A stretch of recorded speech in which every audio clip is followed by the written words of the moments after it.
Tips nomor 28. Pentingnya mempelajari sejarah perubahan. Kita memasuki era perubahan serta peluang yang sangat besar. Bagi beberapa orang, era ini menjadi saat-saat yang terbaik, sedangkan bagi yang lain akan menjadi saat-saat terburuk. Robert T. Kiyosaki. Keterangannya, seperti hukum alam yang ada siang dan malam, panas dan dingin, hujan dan terang, pasang dan surut. Yang abadi di dunia ini hanya Tuhan dan perubahan itu sendiri.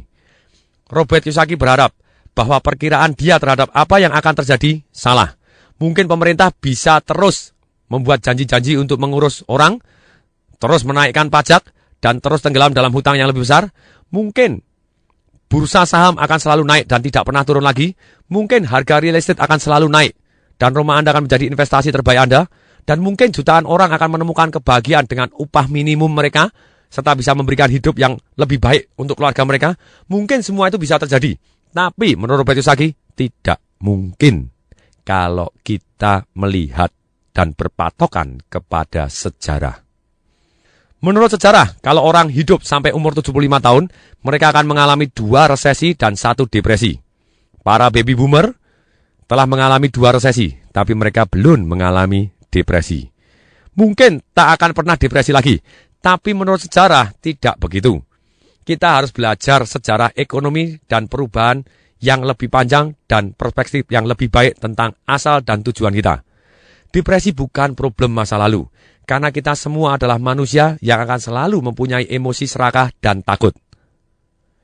Dan ketika rasa serakah dan rasa takut tadi bertabrakan, maka seseorang akan mengalami kerugian besar.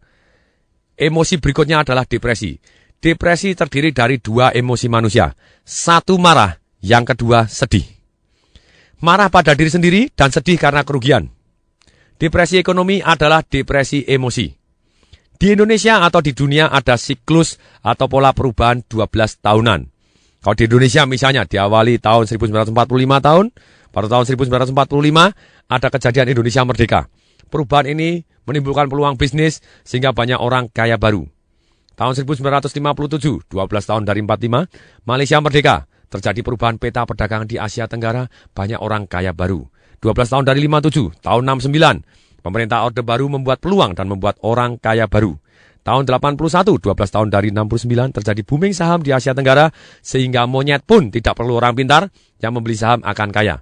Tahun 93, terjadi booming seperti Indonesia, membuat orang kaya baru karena booming properti.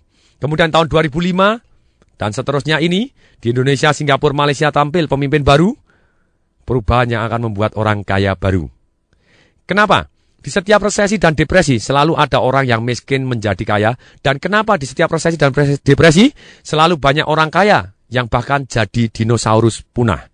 Menurut Robert Kiyosaki, orang tumbuh semakin kaya melalui perubahan-perubahan ketika orang tersebut terus belajar atau open mind dan berani mengambil risiko atau take action. Saran saya, terus belajar, cari orang yang lebih baik dari Anda, belajar kepada mereka, dan take action. Miracle happen.